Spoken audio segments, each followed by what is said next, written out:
ಸುದ್ದಿ ಪ್ರಸಾರ ವೀಕ್ಷಕರಿಗೆ ಸ್ವಾಗತ.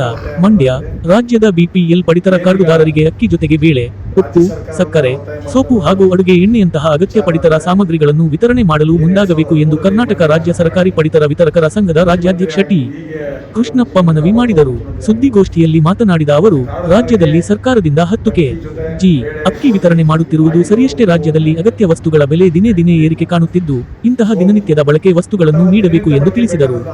2013ರಲ್ಲಿ ಸಿದ್ದರಾಮಯ್ಯ ಅವರು ಮುಖ್ಯಮಂತ್ರಿಯಾಗಿದ್ದ ವೇಳೆ ಬೇಳೆ, ಉಪ್ಪು, ಸಕ್ಕರೆ, ಸೋಪು ಹಾಗೂ ಅಡುಗೆ ಎಣ್ಣೆಯನ್ನು ನೀಡಲಾಗುತ್ತಿತ್ತು.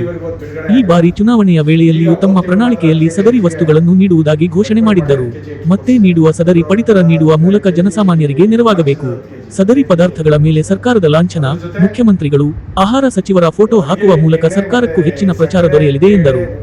ರಾಜ್ಯದ ಸಗಟು ಮಳಿಗೆಗಳಿಗೆ ಎಲೆಕ್ಟ್ರಾನಿಕ್ ಸ್ಕೇಲ್, ಸಿಸಿಟಿವಿ ಕ್ಯಾಮೆರಾ ಹಾಗೂ ಸಾಗಾಣಿಕೆ ಮಾಡುವ ಲಾರಿಗಳಿಗೆ ಜಿಪಿಎಸ್ ಅಳವಡಿಸಲು 33 ಕೋಟಿ ಹಣ ಬಿಡುಗಡೆ ಮಾಡಿದ್ದು, ಈವರೆಗೆ ಈ ವ್ಯವಸ್ಥೆಗಳನ್ನು ಕಲ್ಪಿಸಿಲ್ಲ. ತಿಂಗಳೊಳಗೆ ಎಲೆಕ್ಟ್ರಾನಿಕ್ ಸ್ಕೇಲ್, ಸಿಸಿಟಿವಿ ಕ್ಯಾಮೆರಾ ಹಾಗೂ ಸಾಗಾಣಿಕೆ ಮಾಡುವ ಲಾರಿಗಳಿಗೆ ಜಿಪಿಎಸ್ ಅಳವಡಿಸದಿದ್ದರೆ ಪ್ರತಿಭಟನೆ ಮಾಡಲಾಗುವುದು ಎಂದು ಎಚ್ಚರಿಸಿದರು. ಗೋಷ್ಠಿಯಲ್ಲಿ ಹನಕೆರೆ ರಾಜಣ್ಣ, ಮಹದೇವು, ನಂಜುಂಡೇಗೌಡ, ದೇವರಾಜು, ಮಂಟೇಸ್ವಾಮಿ, ವಜ್ರೇಗೌಡ ಇದ್ದರು. ಯಾಕೆಂದ್ರೆ ಆ ಆಹಾರ ಪದಾರ್ಥಗಳಿಗೆ ಎಷ್ಟು ದುಡ್ಡನ್ನು ಫಿಕ್ಸ್ ಮಾಡ್ತಾರೆ, ಆ ದುಡ್ಡನ್ನು ನಾವು ಕಟ್ತೀವಿ. ಒಂದು ರೇಟ್ ಫಿಕ್ಸ್ ಮಾಡ್ತಾರೆ, MRP ರೇಟ್ಲಿ. ಆ ರೇಟ್ನಲ್ಲಿ ನಾವು ದುಡ್ಡು ಕಟ್ಟಿ ಎತ್ತುವಳಿ ಮಾಡಿ ಕಾರ್ಡ್ದಾರರು ನಮ್ಮಿಂದ ದುಡ್ಡು ಕೊಟ್ಟು ತಗೊಂಡ್ತಾರೆ. ಅದಕ್ಕೆ ರಸೀಟ್ ಕೊಡ್ತೀವಿ, ಏನು ರೇಟ್ ಫಿಕ್ಸ್ ಮಾಡ್ತಾರೆ ಸರ್ಕಾರ ಯಾಕೆಂದ್ರೆ ದಿನನಿತ್ಯ ಬೆಲೆ ಗಗನಕ್ಕೆ ಏರ್ತಾ ಇದೆ. ಅದರಿಂದ ಗ್ರಾಮೀಣ ಭಾಗದಲ್ಲಿ ಜನಗಳಿಗೆ ತೊಂದರೆ ಆಗ್ತದೆ, ಕೂಲಿ ಕಾರ್ಮಿಕರಿಗೆ ತೊಂದರೆ ಆಗ್ತದೆ ಅಂತ ಅಂದ್ಬಿಟ್ಟು ಹಿಂದೆ ಕೊಡ್ತಿದ್ದಂಥ ಪದ್ಧತಿನ ಮುಂದುವರಿಸಿ ಅಂತ ರಾಜ್ಯ ಸರ್ಕಾರನ ಒತ್ತಾಯ ಮಾಡ್ತಾರೆ. ಮೊನ್ನೆ ಒಂದು ಹೊಸ ಆದೇಶ ಮಾಡಿದಾರಲ್ಲ, ಒತ್ತಾಯ ಮಾಡೋದು ನೀವು ಏನ್ ಬೇಕಾದ್ರೆ ಸರ್ಕಾರ ಕೊಡ್ತಾ ಇದ್ದಾರೆ. ಅಕ್ಕಿ ಹೊರತುಪಡಿಸಿ ಅಕ್ಕಿ ಮಾರಂಗಿಲ್ಲ ನಾವು ಅಷ್ಟೇ. ಅದ್ರ ಬದಲಾಗಿ ಸರ್ಕಾರ ಏನ್ ಕೊಡಲ್ಲ ಅಂತ ವಸ್ತುಗಳನ್ನ ನಾವು ಮಾರಾಟ ಮಾಡ್ಬೋದು.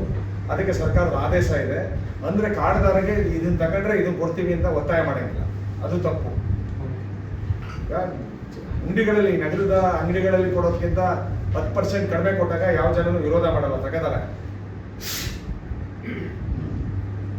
ಆ ವ್ಯವಸ್ಥೆನ ಹಿಂದೆ ನಡೆದಿದ್ದು, 5 ವರ್ಷ ನಡೆದಿದ್ದು. ಏನಿರ್ತದೆ ಅದನ್ನ ಕಾನೂನು ಚೌಕಟ್ಟಿನಲ್ಲಿ ಏನಿದೆ ಅದನ್ನು ಪಾಲಿಸ್ಬೇಕು ಮಾಲೀಕರು. ಕಾರ್ಡ್ಗೆ ದುಡ್ಡು ತಗೋದು ತಪ್ಪು, ದುಡ್ಡು ತಗೊಳ್ಳೋದು ತಪ್ಪು. 1 ರೂಪಾಯಿ ದುಡ್ಡು ತಗೊಳಂಗಿಲ್ಲ. ಈಗ ಸಾಕಷ್ಟು ಅಕ್ಕಿನೂ ಕೊಟ್ಟಿದೆ ಸರ್ಕಾರ, ಅದು ಅದರಲ್ಲಿ ಕಮಿಷನ್ ಬರ್ತದೆ ನಮಗೆ. ಈ ಸಕ್ಕರೆ ಮತ್ತೆ ಉಪ್ಪು ಬೇಳೆ ಕೇಳ್ತಾ ಇರೋದು ಕ್ವಿಂಟಾಲ್, ಇಷ್ಟು ಕ್ವಿಂಟಾಲ್ ಬಂದ ಅದಕ್ಕೂ ಕಮಿಷನ್ ಕೊಡ್ತಾರೆ. ಅದರಿಂದ ನಾವು ಕಮಿಷನ್ ಜಾಸ್ತಿ ಆಗಲಿ ಅಂತ ಅಂದ್ಬಿಟ್ಟು ಬೇರೆ ಪದಾರ್ಥ ಯಾವುದೂ ಇಲ್ವಲ್ಲ ನಮ್ಮ ರಾಜ್ಯದಲ್ಲಿ. ಬೇರೆ ಬೇರೆ ರಾಜ್ಯದಲ್ಲಿ ಎಲ್ಲ ಕೊಡ್ತಾ ಇದ್ದಾರೆ. ನಾನು 5-6 ರಾಜ್ಯದ ಮಾಹಿತಿ ತಂದು ಕೊಟ್ಟಿದ್ದೀನಿ ಮೊನ್ನೆ ಫೆಬ್ರವರಿ ತಿಂಗಳಲ್ಲಿ. ಕೇರಳದಲ್ಲಿ ಕೊಡ್ತಾ ಇದ್ದಾರೆ, ಸುಮಾರು 4-5 ಐಟಮ್ಸ್ ಕೊಡ್ತಾ ಇದ್ದಾರೆ. ಗೋವಾದಲ್ಲೂ ಕೊಡ್ತಾ ಇದ್ದಾರೆ, ಪಕ್ಕದ ತೆಲಂಗಾಣ ರಾಜ್ಯದಲ್ಲೂ ಕೊಡ್ತಾ ಇದ್ದಾರೆ.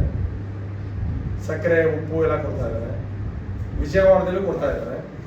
ನೀವು ಕೊಡಿ ಅಂತ ನಾವು ಕೇಳ್ತಾ ಇದ್ದೀವಿ. ಅದಕ್ಕೆ ಕೊಡಿ. ಇನ್ನುವರೆಗೂ ಯಾರು ಆ ಸೆಕ್ಟರ್ ಮಳಿಗೆ ಆಗ್ತಾ ಇರಲ್ಲ. ಯಾವನ ಕಾಂಟ್ರಾಕ್ಟರ್ ಲಾರಿನ ಯಾವುದೋ ಲಾರಿ ಕಳಿಸ್ತಾನೆ, ಅವನು ಎಲ್ಲಿಗೋ ಹೋಗ್ತದೆ, ಅದು ಅಂಗಡಿಗೆ ಹೋಗ್ತದೆ. ಈಗಾಗಲೇ ಹಾವೇರಿಯಲ್ಲಿ ಸಿಗಾಕೊಂಡಿವೆ ಲಾರಿಗಳು. ಗುಲ್ಬರ್ಗದಲ್ಲಿ 2 ಲಾರಿ ಹಿಡಿದಿದ್ದಾರೆ, ಯಾವ ಬೇರೆ ಲಾರಿಗಳು.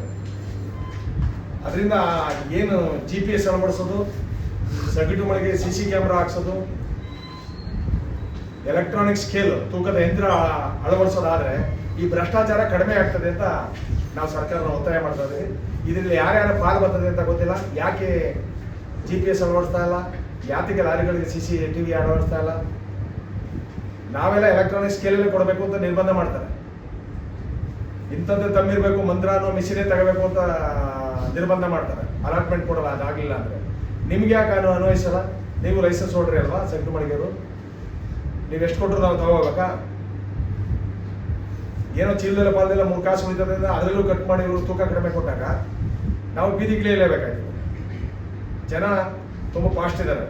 ನಮ್ಗೆ ನೀವು ಎಷ್ಟು ತಂದಿದಾರೋ ಗೊತ್ತಿಲ್ಲ, ನಮ್ಗೆ ಕರೆಕ್ಟಾಗಿ ನಮ್ದು ಏನಿದೆ ಅಲಾಟ್ಮೆಂಟ್ ಕೊಡಿ ಅಂತ ಕೇಳಿ. ಅದರಿಂದ ನಾನು ಮನೆ ಮುಖ್ಯಮಂತ್ರಿಯವರ ಆಹಾರ ಸಚಿವರನ್ನ ಒತ್ತಾಯ ಮಾಡ್ತಾ ಇದ್ದಾರೆ. ಇನ್ನೊಂದು ತಿಂಗಳೊಳಗೆ ಏನೀಗ ಹಣ ಬಿಡುಗಡೆ ಆಗಿದೆಯಲ್ಲ, ಅದು GPS ಲಾರಿಗಳಿಗೆ GPS ಅಳವಡಿಸೋದು, ತೂಕದ ಯಂತ್ರ ಅಳವಡಿಸೋದು, ಮತ್ತು CCTVನ ಅಳವಡಿಸೋದು ಗೋಡನ್ಗಳಿಗೆ. ಇಷ್ಟು ಕೆಲಸನ 1 ತಿಂಗಳೊಳಗೆ ಆಗಲಿಲ್ಲ ಅಂದರೆ ನಾವು ಪ್ರತಿಭಟನೆ ಮಾಡಬೇಕಾಗ್ತದೆ. ದುಡ್ಡಿಲ್ಲೇ ಇರೋ ಒಂದು ರೀತಿ ದುಡ್ಡು ಸರ್ಕಾರ ಬಿಡುಗಡೆ ಮಾಡಿದ್ರು 2 ವರ್ಷದಿಂದ ಇಟ್ಕೊಂಡು ಯಾಕೆ ಆಟ ಆಡ್ತಾ ಇದ್ದೀವಿ?